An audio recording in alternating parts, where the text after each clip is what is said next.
Nous arrivons donc au 134e cours du Shmirat Halashon.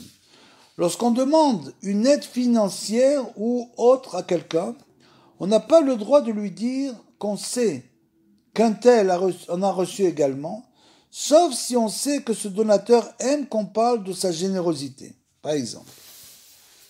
C'est-à-dire qu'on demande une aide financière à une personne en lui disant, comme cette personne à qui tu as déjà donné, alors si le donateur aime qu'on lui dise ça, à ce moment-là on peut lui dire.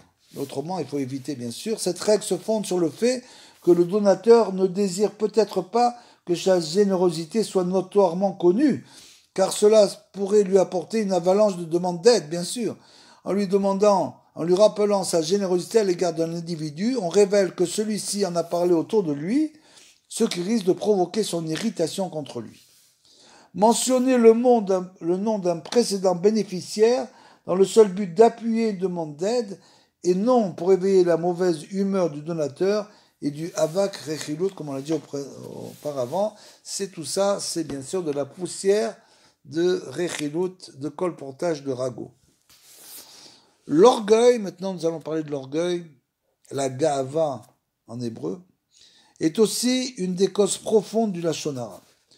L'orgueilleux se prend pour une personne sage et importante et regarde les autres de haut.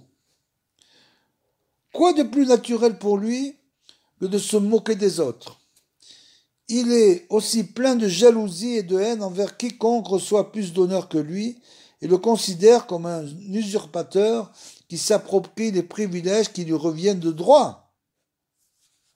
C'est-à-dire que ces autres personnes à qui on fait des honneurs, ça aurait dû lui revenir à lui. Bien sûr. Ce sont des usurpateurs, ils lui ont volé ses droits en quelque sorte et ses honneurs. De là à se pencher sur le passé de son rival pour y découvrir des fautes réelles ou imaginaires et le dénigrer aux yeux des autres, il n'y a qu'un pas bien sûr. Le Talmud dit que 4 catégories d'individus ne méritent pas d'accueillir la présence divine. Ce sont les khanfim, c'est-à-dire les flatteurs, chakranim, les menteurs,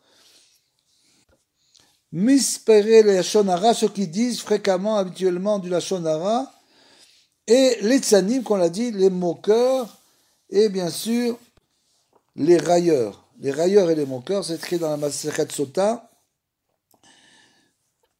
D'ailleurs, le Chafetz Chaim fait remarquer que le mot chashmal, c'est une catégorie d'anges et des anges divins, des anges de feu, qui sont là souvent pour bien sûr punir des gens, et un acronyme de ces 4 lettres, de ces quatre termes. C'est-à-dire que c'est les 4 rachetevot de ces 4 mots qui forment le mot chashmal. L'orgueil mène souvent à tous ses défauts. On dénigre les autres pour les rabaisser et se grandir soi-même. On se moque d'eux et de leur peu d'importance. On se vante à tort de qualités qu'on ne possède pas. Enfin, on flatte les mécréants et on évite de les réprimander pour ne pas encourir leur animosité et perdre les honneurs qu'ils prodiguent. Celui qui veut se débarrasser de son orgueil doit songer aux méfaits de ce défaut.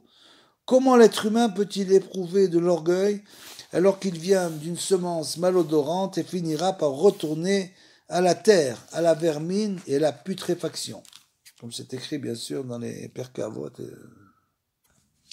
Il faut également songer à la gravité du péché d'orgueil, qui est l'un des 365 commandants négatifs, comme il est dit, que ton cœur ne conçoive pas d'orgueil et que tu n'oublies pas Hachem ton Dieu. C'est dans des Devarim, bien sûr. Et aussi, garde-toi d'oublier Hachem ton Dieu. Lorsqu'un homme recherche les honneurs pour lui-même, c'est le contraire qui se produit. Sa réputation diminue peu à peu et il devient un objet de mépris pour les autres.